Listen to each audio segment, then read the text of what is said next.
الحمد لله نحمده ونستعينه ونستغفره ونؤمن به ونتوكل عليه ونعوذ بالله من شرور أنفسنا ومن سيئات أعمالنا من يهده الله فلا مضل له ومن يضلله فلا هادي له ونشهد أن لا إله إلا الله وحده لا شريك له ونشهد أن محمدا عبده ورسوله أرسله بالحق بشيرا ونذيرا فإن خير الحديث كتاب الله وخير الحديث حديث محمد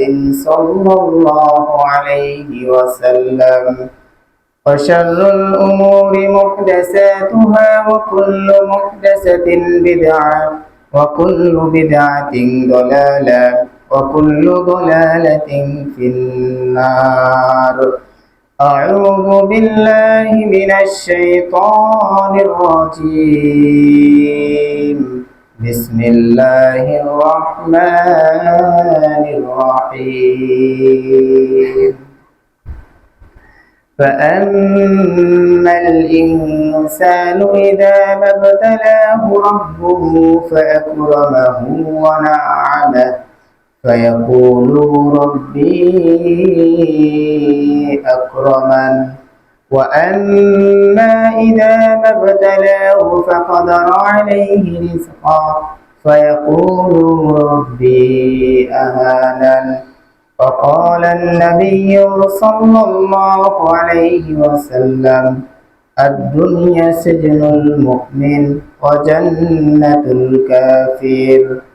اللهم صل على محمد وعلى آل محمد كما صليت على إبراهيم وعلى آل إبراهيم إنك حميد مجيد.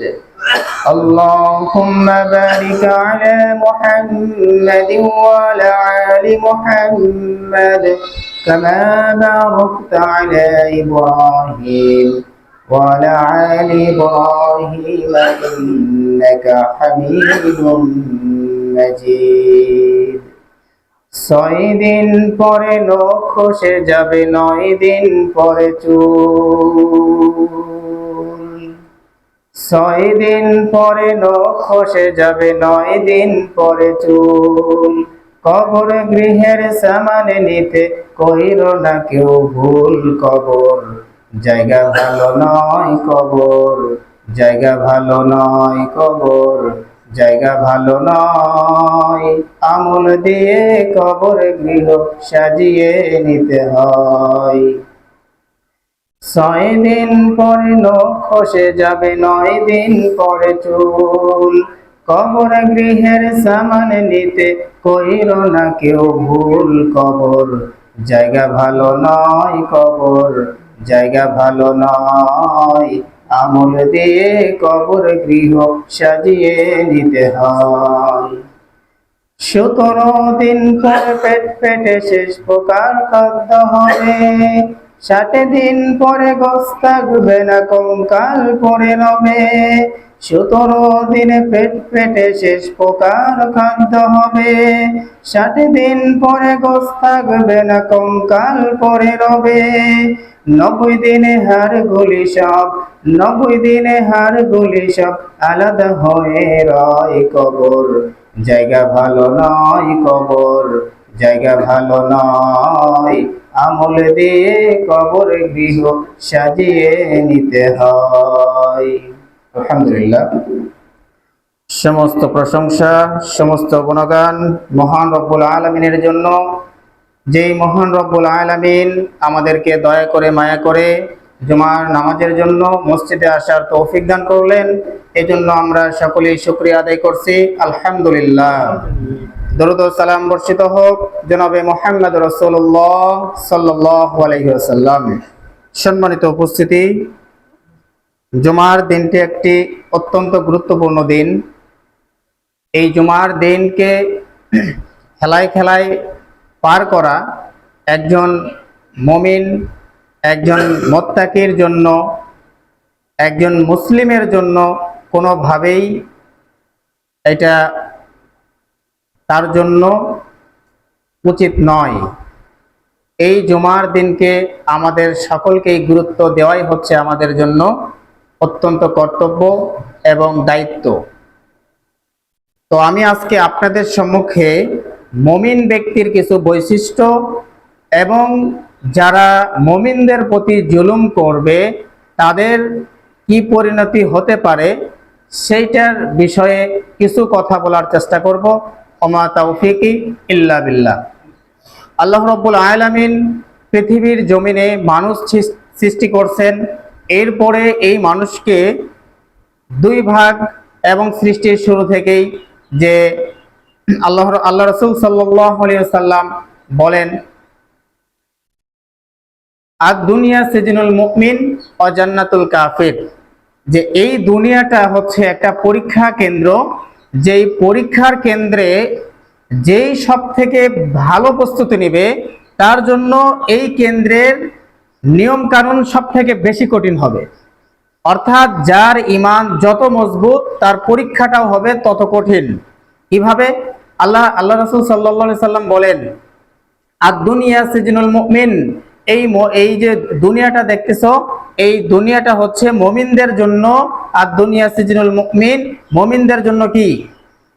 আর দুনিয়া সিজনুল মুমিন ও জান্নাতুল কাফির, এই দুনিয়াটা হচ্ছে মুমিনদের জন্য একটা জেলখানা এবং কাফেরদের জন্য হচ্ছে জান্নাতের সমতুল্য। অতএব এই জেলখানাতে যত আমরা দেখি যে সব থেকে কঠিন এই জিনিসটা চার দেওয়াল। এই চার দেওয়ালের মধ্যে সুখে শান্তিতে আমাকে বসবাস করতে বললেও তারপরেও আমাকে কষ্ট লাগবে। এখানে এসি রুমে রাখলেও আমাকে কষ্ট লাগবে। কেন? এখানে আমার স্বাধীনতা কেড়ে নেওয়া হয়েছে। এক নম্বরে যেটা আসে সেটা হচ্ছে আমার স্বাধীনতাকে কেড়ে নেওয়া হয়েছে। আমি বাড়িতে থাকলে আমাকে ইনকাম করে খাইতে হইতো, বাড়িতে থাকলে ভাঙ্গা বাড়িতে থাকতে হইতো। এখন আমাকে কোনো কারণে আমাকে হয়তো পুলিশে ধরে নিয়ে গেল, নিয়ে যাওয়ার পর আমাকে এসি রুম দিচ্ছে, খাবার দিচ্ছে, সবকিছুই দিচ্ছে। তারপরেও ওই ভাঙ্গা বাড়ির শান্তি, ওই ভাঙ্গা বাড়ির আত্মা তৃপ্তি যেটা আমার ছিল, এইটা কিন্তু আসলে আমার এই চার দেওয়ালের এসি রুমে পাওয়া যাবে না। কেন পাওয়া যাবে না? এখানে আমার স্বাধীনতাকে কেড়ে নেওয়া হয়েছে। এটাই মূল উদ্দেশ্য। আর যখন কেন ওই থানাতে যারা চাকরি করে তারাও থাকে, যারা আসামি তারাও থাকে, তাহলে আসামিদের কষ্ট আছে, আর যারা চাকরি করতেছে ওরা কিন্তু স্বাধীন, কষ্ট নেই ওইভাবে। কেন? তারা ডিউটি অবস্থায় ছুটিতে আসতেছে, কিন্তু আমি ইচ্ছা করলেই ছুটি পাবো না, আমি ইচ্ছা করলেই বাইরে আসতে পারবো না। আমার জন্য এটা বন্ধ করে দেওয়া হয়েছে। ঠিক আমার ঈমান যত মজবুত হবে তত তত আমার জন্য ঈমানি পরীক্ষাটা কঠিন হবে। কেমন? যেমন জুমার নামাজের যখন আজান হলো তখনই আল্লাহ রাব্বুল আলামিন মুমিনদেরকে ডাক দিলেন যে ইয়া আইয়ুহাল্লাযীনা আমানু ইযা নুদিয়া লিস-সালাতি মিন ইয়াউমিল জুমআহ, যখন জুমার দিনে জুমার নামাজের জন্য মসজিদের মাইকে আজান দেওয়া হয় তখন তোমরা কি করো? তোমাদের ব্যবসা বাণিজ্য দোকানপাট সব কিছু বন্ধ করে দাও এবং জুমার নামাজে ধাপিত হও, দৌড়ে চলে আসো। জুমার নামাজে আসবে কারা? এবং ডাকলেন কাদেরকে? ইয়া আইয়ুহাল্লাযীনা আমানু, শুধু যারা ঈমানদারগণ। তারা ঈমানদারগণকে ডাকলেন, তার মানে ঈমানদার স্বাধীন নয়, আল্লাহর কাছে তারা আসামি, আল্লাহর কাছে গ্রেফতার প্রাপ্ত তারা। অতএব ঈমানদার ব্যক্তি কখনো হেলায় খেলায় জীবন যাপন করতে পারে না। এটা একটা ঈমানের বৈশিষ্ট্য। ঈমানদারকে দেখলে এভাবেই বোঝা যায়, ঈমানদারকে চিনতে গেলে এভাবেই চিনতে হবে। অতএব যখন আমরা এই পরীক্ষার জন্য যতটুকু প্রস্তুতি যেভাবে নিব তখন আমাদের জন্য এই দুনিয়াটা সেভাবেই পাকড়াও করবে। কেন? এই দুনিয়াটাও মুমিনের জন্য একটা পরীক্ষার একটা অস্ত্র, দুনিয়াটাও একটা যন্ত্র, একটা অস্ত্র। এই মুমিনকে আঘাত করার জন্য, মুমিনকে নষ্ট করে দেওয়ার জন্য এই দুনিয়াটা মুমিনের জন্য একটা কি ভাইরাস। কেমন? আর দুনিয়া সিজনুল মুমিন, ও জান্নাতুল কাফের, যে দুনিয়া হচ্ছে মুমিনদের জন্য জেলখানা এবং কাফেরদের জন্য জান্নাতের সমতুল্য। এবং আরো কিছু হাদিসে পাওয়া যায় যে ফাত্তাকুদ দুনিয়া ওয়াত্তাকুন নিসা, এই দুনিয়া মুমিনদের জন্য যতটুকু ভয়াবহ ক্ষতিগ্রস্ত মুমিনকে করতে পারে, পৃথিবীতে এমন কোনো বস্তু নেই যেটা মুমিনকে ধ্বংস করে দিতে পারে, যে একটা পৃথিবী যতটুকু একটা মুমিনকে ধ্বংস করতে পারে, একটা মানুষকে, একটা পুরুষকে যতটুকু ধ্বংস করতে পারে। ফাত্তাকুদ দুনিয়া ওয়াত্তাকুন নিসা, দুনিয়া যেই পরিমাণ মানুষকে ধ্বংস করে, ওয়াত্তাকুন নিসা, এবং মহিলা মানুষ মানে মেয়ে মানুষ যারা নারী, এরা পুরুষকে সেইভাবে ধ্বংস করতে পারে। একজন নারী পুরুষকে যেভাবে ধ্বংস করবে, ফাত্তাকুদ দুনিয়া, দুনিয়াও সেম সেইভাবে ধ্বংস করবে। দুইটা বস্তুই পুরুষের জন্য অত্যন্ত কঠিন একটি বস্তু, অত্যন্ত মোকাবেলার একটা বস্তু। এদের সাথে মোকাবেলা করে চলাই হচ্ছে একজন মুমিনের ঈমানি পরীক্ষা, একজন পুরুষের পরীক্ষা, একজন মুমিনের পরীক্ষা। যদি এইগুলো থেকে বাঁচতে না পারা যায়, তাহলে সেখানে ঈমান টিকবে না। কেন? এটা হাদিস যে ফাত্তাকুদ দুনিয়া ওয়াত্তাকুন নিসা, তোমরা দুনিয়া থেকে বেঁচে থাকো এবং নারী থেকে বেঁচে থাকো। তোমার ঈমানকে ধ্বংস করতে এই দুইটা জিনিস যথেষ্ট। তো আল্লাহ রাসূল সাল্লাল্লাহু আলাইহি ওয়াসাল্লাম যে কথাগুলো মুমিনদের জন্য যেগুলো বলে গেছেন, এবং পুরুষদের জন্য, মুমিনাত ব্যক্তিদের জন্য যেগুলো বলছেন, এগুলো অত্যন্ত গুরুত্ব দিয়ে আমাদের সামনে এগোনো উচিত। এবং মুমিন হয়ে গেলে, মুমিন যখন কোনো ব্যক্তি হয়ে যাবে, এই মুমিন ব্যক্তিকে যদি কখনো যদি কেউ কষ্ট দিতে আসে, তাহলে আল্লাহ রাব্বুল আলামিনের একটি ঘোষণা আছে যে ইন্নাল্লাযীনা, নিশ্চয়ই যারা, একদম কসম খাওয়ার মতো নিশ্চিত হয়ে বলছে, কনফার্ম, ইন্নাল্লাযীনা, নিশ্চয় যারা, ফাতানুল মুমিনিনা, মুমিন ব্যক্তিদেরকে কষ্ট দেয়, অল মুমিনাত, এবং মুমিনাত ব্যক্তিদেরকে কষ্ট দেয়। অতএব মুমিন নারী হোক আর মুমিন পুরুষ হোক, মুমিনাত নারী হোক, যারা নারী পুরুষকে, পুরুষ নারীকে কষ্ট দেয়, ইন্নাল্লাযীনা, নিশ্চয় যারা, ফাতানুল মুমিনিনা, মুমিন ব্যক্তিকে কষ্ট দেয়, ওয়াল মুমিনাত, এবং মুমিনাত ব্যক্তিকে কষ্ট দেয়, কষ্ট দিয়ে সে আত্মতৃপ্তি থাকে, কষ্ট দিয়ে সে হেলায় খেলায় জীবন কাটায়, কষ্ট দেওয়ার পরেও সে অনুতপ্ত হয় না, কষ্ট দেওয়ার পরেও সে তওবা করে না, সেই আয়াতে আল্লাহ রাব্বুল আলামিন বলেন সুম্মা লাম ইয়াতুবু, অতঃপর তারা কি করে না? তওবা করে না। সুম্মা লাম ইয়াতুবু, তারা কি করে না? তওবা করে না। সুম্মা লাম ইয়াতুবু, তারা তওবা করে না। এমন হতভাগাদের জন্য কি রয়েছে? এমন হতভাগাদের জন্য সুম্মা লাম ইয়াতুবু ফালাহুম আযাবু জাহান্নাম, এরা যদি কষ্ট দেওয়ার পরেও অনুতপ্ত না হয়, একটু আফসোস না করে, আল্লাহর দরবারে তওবা না করে, যেই ব্যক্তিকে কষ্ট দিছে সেই ব্যক্তির কাছে যদি সে নিজের দুঃখ প্রকাশ না করে, সে যদি তার কাছে কষ্ট দেওয়ার মতো, কষ্ট দিছি এরকম বলে যদি তার থেকেও ক্ষমা না চায়, তাহলে কি হবে? ফালাহুম আযাবু জাহান্নাম, তাদের জন্য রয়েছে জাহান্নামের শাস্তি। ওয়ালাহুম আযাবুল হারিক, জাহান্নামের শাস্তি বলে ক্ষান্ত নয়, এবং অত্যন্ত যন্ত্রণাদায়ক শাস্তি। হারিক শব্দের অর্থ একবারে ভয়াবহ শাস্তি, এর থেকে জাহান্নামের শাস্তি আর এত কঠিন হতে পারে না, যার জন্য আল্লাহ রাব্বুল আলামিন হারিক শব্দ ব্যবহার করবে। এই ব্যক্তিকে যেইভাবে যন্ত্রণা দিয়ে শাস্তি দিবে, আর কারো জন্য এমন শাস্তি হতে পারে না। জাহান্নামের সবটাই যন্ত্রণাদায়ক শাস্তি। জাহান্নামের শাস্তি পৃথিবীর কোনো শাস্তির সাথে তুলনা চলে না, পৃথিবীর সব শাস্তির থেকে এগিয়ে। পৃথিবীর শাস্তি দিতে দিতে দিতে দিতে মেরে ফেললেও জাহান্নামের শাস্তির বেশি কেউ করতে পারবে না। কেন? জাহান্নামেতে শাস্তি দেওয়া হবে কিন্তু মৃত্যু হবে না। এর থেকে যন্ত্রণার কোনো শাস্তি আছে? যে আমাকে মারা হচ্ছে কিন্তু আমার জীবন চলে যাচ্ছে না, যদিও কখনো জীবন চলে যায় আবার পুনরায় সৃষ্টি করা হচ্ছে, ওই আত্মাকে আবার কষ্ট দেওয়া হবে। এখন যদি আমরা মুমিনাত ব্যক্তিকে কষ্ট দেওয়া থেকে বিরত থেকে জীবন যাপন করতে পারি, এবং মানুষকে আপন করে নিয়ে প্রত্যেককেই যদি ঈমানের হালতে বাঁচার উপদেশ দেই, সৎকর্ম করি, সৎ আদেশ করি, তাহলে আবার আমাদের জন্য আল্লাহ রাব্বুল আলামিন কি রাখলেন? বলতেছে ইন্নাল্লাযীনা আমানু, নিশ্চয়ই যারা ঈমান আনে, ইন্নাল্লাযীনা আমানু ওয়া আমিলুস সালিহাতি লাহুম জান্নাতুন তাজরি মিন তাহতিহাল আনহার, তাদের জন্য এমন জান্নাত রয়েছে যেই জান্নাতের তলদেশে থাকবে কি? নহর সমূহ। এবং বলা হচ্ছে যে যালিকাল ফাউজুল কাবীর, এটাই হচ্ছে মুমিনদের জন্য একটা বিরাট সফলতা। এর থেকে মুমিন ব্যক্তির জন্য এর থেকে বিরাট সফলতা আর কিছু হতে পারে না। জালিকাল ফাউজুল কাবীর, এর থেকে বিরাট সফলতা আর হতে পারে না। তাহলে প্রথমের দিকে আল্লাহ বললেন ইন্নাল্লাযীনা ফাতানুল মুমিনিনা ওয়াল মুমিনাতি সুম্মা লাম ইয়াতুবু ফালাহুম আযাবু জাহান্নাম ওয়া লাহুম আযাবুল হারিক ইন্নাল্লাযীনা আমানু ওয়া আমিলুস সলিহাতি লাহুম জান্নাতুন তাজরি মিন তাহতিহাল আনহার যালিকাল ফাউজুল কাবীর। ইন্না বাতশা রাব্বিকা লাশাদীদ, এই দুইটা আয়াতের শেষের দিকে বলতেছেন ইন্না, নিশ্চয়, ইন্না বাতশা রাব্বিকা লাশাদীদ, যে আল্লাহ রাব্বুল আলামিনের পাকড়াও কিন্তু অত্যন্ত কঠিন, তোমার রবের পাকড়াও অত্যন্ত কঠিন, যখন ধরবে তখন আর ছেড়ে দিবে না। আল্লাহর ধরাটা খুব কঠিন, যা এই দুই আয়াতের শেষে আমরা বুঝতে পারলাম।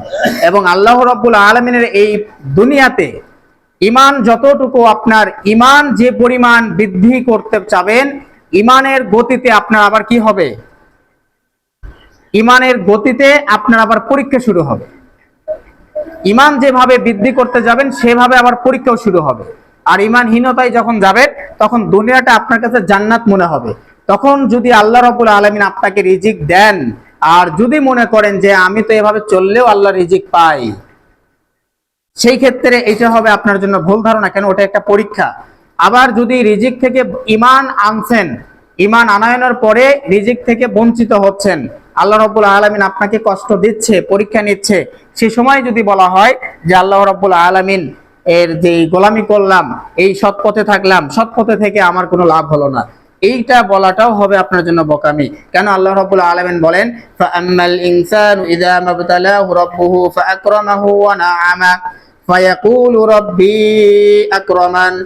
ফাআম্মাল ইনসান, যে সুতরাং মানুষ তো এই রূপ, মানুষের তো রূপ হচ্ছে এমন, ফাআম্মাল ইনসানু ইযা মাবতালাহু রাব্বুহু ফাআকরামাহু ওয়া নাআমা, যে মানুষকে যখন ধন সম্পদ বৃদ্ধি করে দেওয়া হয়, যখন মানুষকে যখন মান মর্যাদা বৃদ্ধি করে দেওয়া হয়, তখন মানুষ বলে ফায়াকুলু রাব্বি আকরামান, যে আমার রব আমাকে যদি ভালো না বাসে তাহলে আমাকে এত মর্যাদা কেন দিল, এটা তখন মানুষ বলে বসে। ঠিক এর পরের আয়াতে আবার বলা হচ্ছে ওয়া আম্মাল ইনসানু ইযা মাবতালাহু ফাকাদারা আলাইহি রিজকা, আর যখন আমি আল্লাহ মানুষকে যখন পরীক্ষা করি তখন তাদের রিজিকটা সংকুচিত করে দেওয়া হয়, মানে রিজিক কমায় দেওয়া হয়, রিজিক বন্ধ, রিজিক কমায় দেওয়া হয়। এরপরে তখন ওই বান্দা বলে বসে ফায়াকুল রব্বি আহানান, আমার আল্লাহ আমার প্রতি জুলুম করতেছে, হেই প্রতিপন্ন করতেছে, আমাকে দূরে সরাইয়া দিচ্ছে, আর আমাকেই কেন এইগুলো থেকে এত কষ্ট দিচ্ছে এবং এগুলো থেকে কেন বঞ্চিত করতেছে। তখন আল্লাহ রাব্বুল আলামিনের কিন্তু পরীক্ষা দুটাই, একবার আপনাকে দিয়ে পরীক্ষা করবে, একবার আপনার থেকে নিয়ে পরীক্ষা করবে। অতএব আমরা যদি আল্লাহ রাসূল সাল্লাল্লাহু আলাইহি সাল্লামের ওই হাদিসটা যদি খেয়াল করি যে ফাত্তাকুদ দুনিয়া আদ-দুনিয়া সিজনুল মুমিন ওয়া জান্নাতুল কাফির, যে পৃথিবীর জমিনে মুমিন ব্যক্তির জন্য পৃথিবী হবে জেলখানা, আর যারা জান্নাত ভোগ করতে চাবে তারা হচ্ছে কাফের, কাফেরদের জন্য জান্নাতের সমতুল্য এই দুনিয়া, তবে জান্নাত করে দেয় নাই। তবে একটা কথা মনে রাখার চেষ্টা করবেন, পৃথিবীতে ১৫০০ বছর ফিরাউন যাকে বলা হয়, যে কাফের, যেই দাবি করত যে আনা রব্বুকুমুল আলা, আমি তোমাদের বড় রব, আমার থেকে আর বড় রব নেই, উনিও কিন্তু ওই রবের কাছে গিয়ে মাথা নত করত যে আমি তো জনগণকে এটা বলি, কিন্তু আমি আল্লাহকে, তোমাকে কিন্তু ঠিকই মানি, তোমাকে কিন্তু আমি ঠিকই স্মরণ করি, তুমি একজন আছো, কিন্তু জনগণের সামনে ঠিকই এসে বলতো যে আনা রব্বুকুমুল আলা, আমি তোমাদের বড় রব, আমার থেকে আর কেউ রব এত বড় নেই। সেই মানুষটাও কিন্তু, সেই শাসকটাও কিন্তু ১৫০০ বছর পরে পৃথিবীর জমিনে টিকতে পারে নাই। ১৫০০ বছর উনি শাসন করে গেছেন, ক্ষমতা দেখায় গেছেন। অতএব আমাদেরও এই দুনিয়া থেকে চলে যেতে হবে।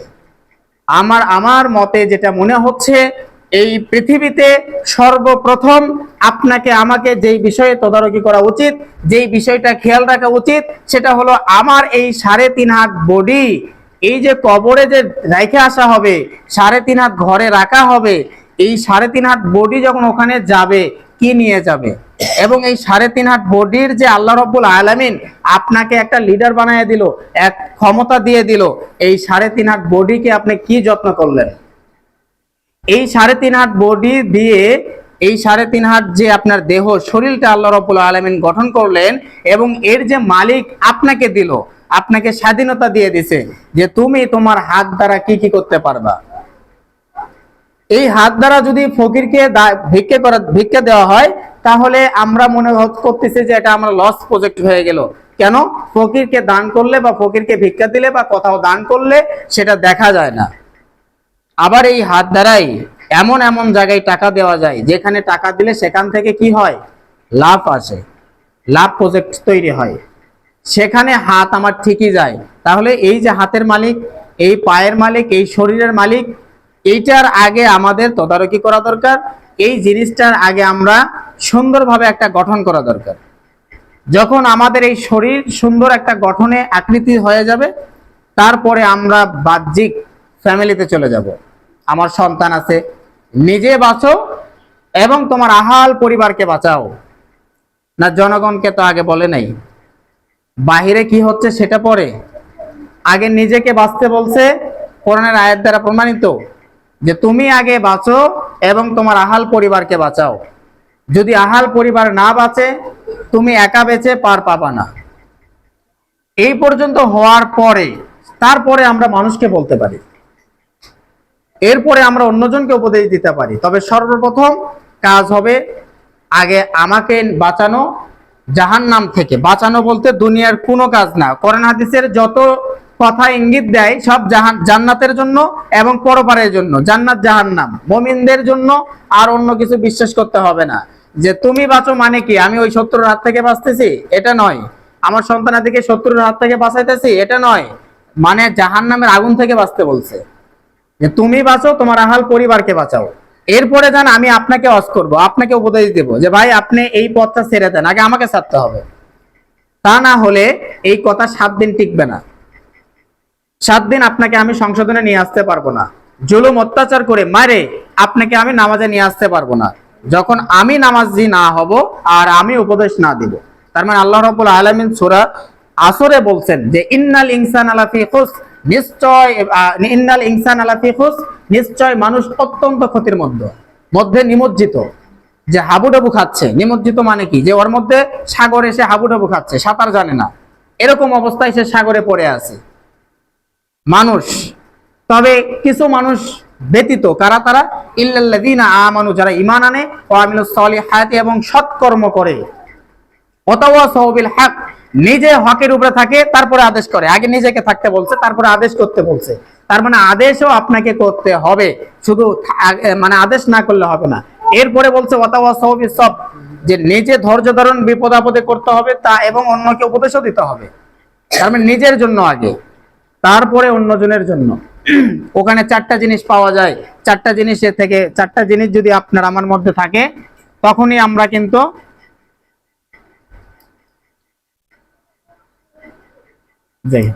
তখনই আমরা এই বিপদ